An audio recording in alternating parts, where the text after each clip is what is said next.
हाल ही में सुनील गुप्ता और सुनेत्रा चौधरी की एक किताब प्रकाशित हुई है, black warrant confessions of a Tihar jailer, जिसमें फांसी पाए अपराधियों के अंतिम क्षणों का वर्णन किया गया है। साल 1982 में जब खूंखार अपराधियों रंगा और बिल्ला को फांसी दी गई तो सुनील गुप्ता वहां मौजूद थे। कौन थे रंगा बिल्ला, उन्होंने कौन सा अपराध किया था और रंगा बिल्ला को फांसी देते समय क्या क्या हुआ, बता रहे हैं रेहान फजल आज की विवेचना में। 1982 में जनवरी के आखिरी दिन तिहाड़ जेल में दो कुख्यात हत्यारों रंगा और बिल्ला को फांसी देने की तैयारी पूरी हो चुकी थी।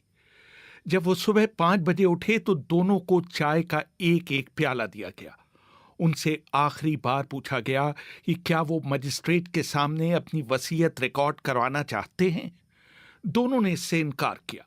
दोनों के हाथ में हथकड़ियां पहनाई गईं और ब्लैक वारंट में फांसी के लिए दिए गए समय से 10 मिनट पहले उनसे उस प्लेटफॉर्म की तरफ बढ़ने के लिए कहा गया जहां फांसी का फंदा लगा हुआ था। मैंने black warrant confessions of A Tihar jailer के लेखक सुनील गुप्ता से पूछा कि तिहाड़ जेल में मौत की सजा का इंतजार कर रहे रंगा और बिल्ला का व्यवहार कैसा था। जो रंगा था जॉली किस्म का इंसान होता है वैसे था। 5'9", 5'10" इसका कद था और वो हमेशा खुश रहता था। उसको ये कोई वो नहीं होती थी कि क्या होगा, फांसी होनी है। एंड ही यूज्ड टू से, उन दिनों में एक बॉलीवुड स्टारर थी, वो कहता उसमें मैंने रंगा खुश करके उसमें एक डायलॉग था, कहता वो मैंने बोला था। जो बिल्ला था वो पेशे से ड्राइवर था, टैक्सी चलाता था, हमेशा सीरियस रहता था। वो हमेशा रोता रहता था कि रंगा ने मुझे फंसवा दिया। रंगा कहता था मुझे बिल्ला ने फंसवा दिया। तो उनकी हमेशा ये आपस में तकरार होता रहता था। जेल में जो हमारा कानून है वो ये कहता है कि किसी को अगर डेथ सेंटेंस हुई है तो आप उसको एक ऑर्डिनरी कन्विक्ट जो है आप समझेंगे जब तक कि उसकी मर्सी पिटीशन जो है रिजेक्ट नहीं हो जाती। जिस टाइम पे मैं गया उस टाइम पे, क्योंकि अभी तो इनका जुडिशियल प्रोसेस चल रहा था, तो मैं देखता था जेल में खेलते रहते थे, बैडमिंटन खेलते थे, फुटबॉल खेलते थे। आखिर इन दोनों ने ऐसा कौन सा अपराध किया था कि पूरा देश उन्हें फांसी के फंदे पर लटकते हुए देखना चाहता था।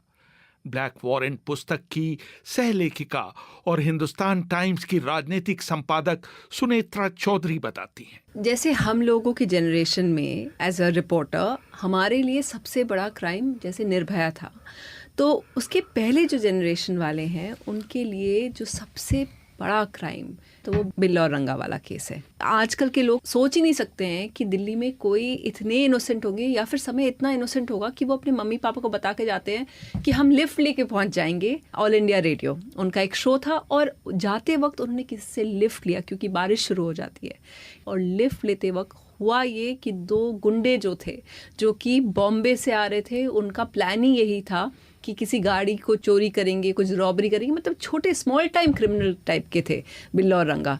और उन्होंने कैसे इन दोनों को किडनैप किया ये सोच के कि उनके मम्मी पापा के पास बहुत सारे पैसे होंगे, उनको रैंसम मिलेगा, लेकिन कैसे वो उलझता गया और फिर किसी तरीके से वो रेप का मामला हो गया और फिर मर्डर हुआ। 2 किशोर बच्चों की हत्या और लड़की के साथ बलात्कार ने पूरे भारत को हिला कर रख दिया था। मशहूर पत्रिका इंडिया टुडे में 30 सितंबर 1978 के अंक में दिलीप बॉब ने लिखा, गीता और संजय चोपड़ा के पिता ने बताया कि वो धौला कुआं ऑफिसर्स क्वार्टर्स से शनिवार शाम 6:15 बजे निकले। गीता जीसस एंड मेरी कॉलेज के कॉमर्स में सेकेंड ईयर की छात्रा थी और उन्हें उस शाम संसद मार्ग स्थित आकाशवाणी स्टूडियो में युवाणी के इन द ग्रूव कार्यक्रम में भाग लेना था। 5 फीट 10 इंच लंबा उनका भाई संजय 10वीं कक्षा का छात्र था। बाहर बादल छाए हुए थे और सुबह से रह रहकर बारिश हो रही थी। तय ये हुआ था कि कार्यक्रम के बाद कैप्टन चोपड़ा अपने बच्चों को आकाशवाणी भवन के गेट से ले लेंगे। जब वो 9 बजे वहां पहुंचे तो वहां बच्चों का कोई पता नहीं था। जब उन्होंने अंदर पूछताछ की तो उन्हें बताया गया कि गीता और संजय चोपड़ा वहां रिकॉर्डिंग के लिए पहुंचे ही नहीं। इन बच्चों को ढूंढने के लिए दिल्ली और कई राज्यों की पुलिस ने अपनी पूरी ताकत झोंक दी। एक प्रत्यक्षदर्शी भगवान दास ने पुलिस को बताया, करीब 6:30 बजे लोहिया अस्पताल के पास एक तेज रफ्तार फिएट मेरे स्कूटर के बगल से निकली। मुझे एक लड़की की दबी हुई चीख सुनाई दी। मैं अपने स्कूटर को भगाता हुआ कार के नजदीक ले गया। आगे की सीट पर 2 लोग बैठे हुए थे। पीछे की सीट पर एक लड़का और लड़की थे। लाल बत्ती के पास आकर जब कार धीमी हुई तो मैंने चिल्लाकर कहा, क्यों भाई, क्या हो रहा है? लड़के ने शीशे से अपना मुंह सटाकर अपनी टी-शर्ट की तरफ इशारा किया जो खून से सनी हुई थी। लड़की पीछे से ड्राइवर के बाल खींच रही थी। ड्राइवर एक हाथ से ही गाड़ी चला रहा था और दूसरे हाथ से लड़की पर लगातार वार कर रहा था। मंदिर मार्ग और पार्क स्ट्रीट की क्रॉसिंग पर कार ने रफ्तार पकड़ ली और लाल बत्ती जंप करके आगे निकल गई। लड़के की शक्ल विदेशी जैसी थी और मस्टर्ड रंग की कार का नंबर था HRK 8930। रंगा और बिल्ला इन दोनों को बुद्धा गार्डन की तरफ रिज इलाके में ले गए, जहां उन्होंने एक सुनसान इलाके में कार रोककर पहले संजय चोपड़ा की हत्या की और फिर गीता के साथ बलात्कार किया। बाद में रंगा ने अपने एक बालिया बयान में कहा, मैं लड़की को उस तरफ ले जा रहा था जहां उसके भाई की लाश पड़ी हुई थी। मैं उसके दाहिनी तरफ चल रहा था। बिल्ला ने मुझे इशारा किया और मैं थोड़ा आगे चलने लगा। बिल्ला ने पूरी ताकत से लड़की की गर्दन पर तलवार से वार किया। इस वार के तुरंत बाद उसकी मौत हो गई। हमने उसकी लाश उठाई और झाड़ी में फेंक दी। घटना की खबर फैलते ही लोगों का गुस्सा भड़क गया। बोट क्लब पर जीसस एंड मैरी कॉलेज की लड़कियों ने प्रदर्शन किया। जब उस समय के विदेश मंत्री अटल बिहारी वाजपेयी उनसे बात करने वहां पहुंचे तो छात्रों ने पत्थरबाजी शुरू कर दी। एक पत्थर वाजपेयी के सिर में लगा और उनका कुर्ता खून से भीग गया। मुझे अभी भी याद है कि जो उस टाइम पे प्राइम मिनिस्टर थे देश के, मोरारजी देसाई थे प्राइम मिनिस्टर, वो इनके घर गए थे। ऐसा बहुत कम देखने मिलता है कि प्राइम मिनिस्टर किसी क्राइम के विक्टिम के घर जा रहे हों। वो इनके घर गए थे। वारदात के बाद बिल्ला और रंगा दिल्ली से भागकर पहले मुंबई गए और फिर आगरा। ये उनका दुर्भाग्य था कि आगरा से दिल्ली आते हुए वो कालका मेल में गलती से सैनिकों के डिब्बे में चढ़ गए और उन्होंने उन्हें पकड़कर पुलिस के हवाले कर दिया। उनको पैनिक हो गया ये पूरे इंसिडेंट के बाद। वो यहाँ से वो भागने लग गए और फिर एक ट्रेन में कैसे एक बोगी था जहाँ पे बहुत सारे डिफेंस पर्सनल थे।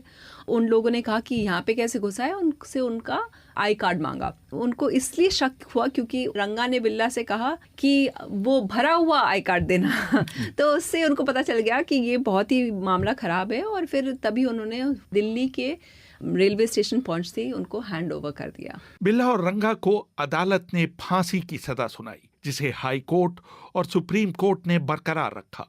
राष्ट्रपति नीलम संजीव रेड्डी ने उनकी दया की याचिका अस्वीकार कर दी।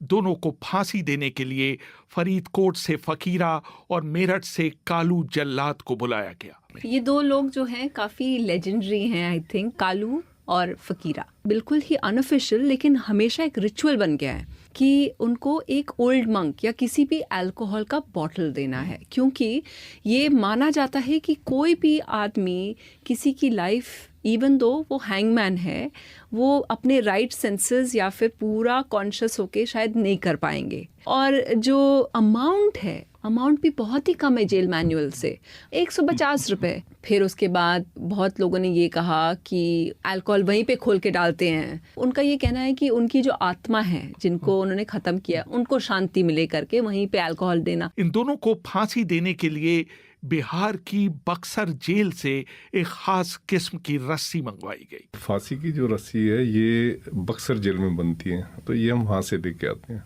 तो उनका एक बनाने का बड़ा यूनिक वो है कि जो उसकी तारें होती हैं जिससे वो रस्सी बनती है, उसको काफ़ी देर तक वो ह्यूमिड एटमॉस्फेयर में रखते हैं। रस्सी बनाने के बाद उसके ऊपर वैक्स वगैरह लगाते हैं। इसमें जो जल्लाद जो आते थे, बेसिकली वो अपने आप को यमराज से कम नहीं समझते। जो फकीरा था, अगर मैं उनकी जो पर्सनैलिटी जो आपको डिस्क्राइब करूं, फकीरा बिल्कुल काले रंग का था, बिल्कुल काला, धुर काला, और पंजाबी बोलता था। जो कालू था तो उसकी पेट आगे निकला हुआ जैसे हलवाइयों का निकला होता है, और यूं यूं बड़ी बड़ी उसने मूछें रखी हुई थी। तो जस्ट एक अपनी भी बताने के लिए कि हम जल्लाद हैं, शक्ल से भी जल्लाद लगे, यमराज लगे, इस तरीके की उनकी जो पर्सनैलिटी होती थी। फांसी से एक दिन पहले दिल्ली के 5 पत्रकारों ने रंगा और बिल्ला से मिलने की इच्छा प्रकट की।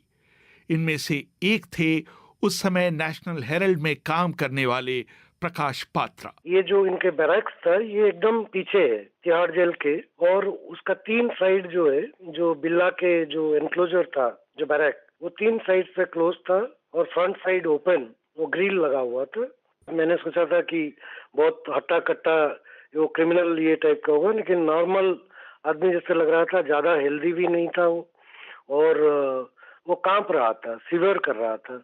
हमेशा कहता रहा कि रब जानता है कि बिल्ला निर्दोष है, बट उसका जो सीवरिंग और उसका फेस जो है वो बिट्रे कर रहा था उसको, उसकी लग रहा था कि वो तो क्रिमिनल है ही है, लेकिन वो डरा हुआ था। हम लोगों की करीब 20-25 मिनट की मुलाकात था वहाँ पे। सवाल उसको यही था कि तुमने जो किए हो उसके लिए अभी रिग्रेट कर रहे हो क्या, रिपेंट कर रहे हो क्या? तो उसने मना किया कि मैंने ये तो किया ही नहीं हूँ, इसमें मेरे को फंसाया गया है। 31 जनवरी 1982 को बिल्ला और रंगा की गर्दन में फांसी का फंदा पहनाया गया और उनके चेहरे को काले कपड़े से ढक दिया गया। 5 बजे के करीब उनको कहा कि नहा लो, आपने नहाना है तो रंगा तो नहाया था पर बिल्ला नहाया नहीं। हम इनको कंपेल नहीं कर सकते कि आपने नहाना है। उसके बाद क्या होता है कि इनको ब्लैक कपड़े होते हैं वो पहना दिए जाते हैं। मतलब फांसी में जो चीज होती है हर एक चीज ब्लैक से शुरू होती है। कपड़े ब्लैक होते हैं, सिर के ऊपर जो इनको वो डाला जाता है, थैला डाला जाता है इनके ऊपर, वो ब्लैक होता है, जो वारंट टिश्यू होता है वो ब्लैक वारंट टिश्यू होता है, तो सब चीज ब्लैक होती है।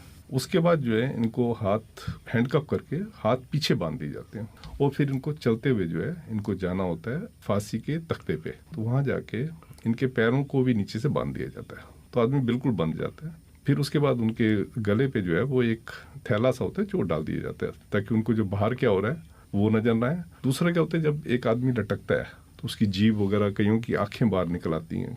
काफी एक भयानक सा वो एक उनका रूप हो जाता है ताकि वो जो वहाँ पे लोग खड़े हैं उनको भयानक रूप नजर ना आए। तो उसके सिर के ऊपर काले रंग का जो है एक थैला जो है वो डाल दिया जाता है। एक टाइम पे 2 फांसी हम इकट्ठी दे सकते हैं। जैसे ही आप लीवर खींचते हैं तो नीचे एक 12 फीट का जो है वेल होता है, वो फांसी के तख्ता उसके बीच में गिर जाते हैं। तो जो आदमी उसके ऊपर खड़ा होता है वो एकदम झटके से नीचे रस्सी होती है एकदम उसकी जकड़ लेती है उसके गले को। उसको कहते हैं कि जेल की भाषा में कि उनका गला लंबा हो जाता है।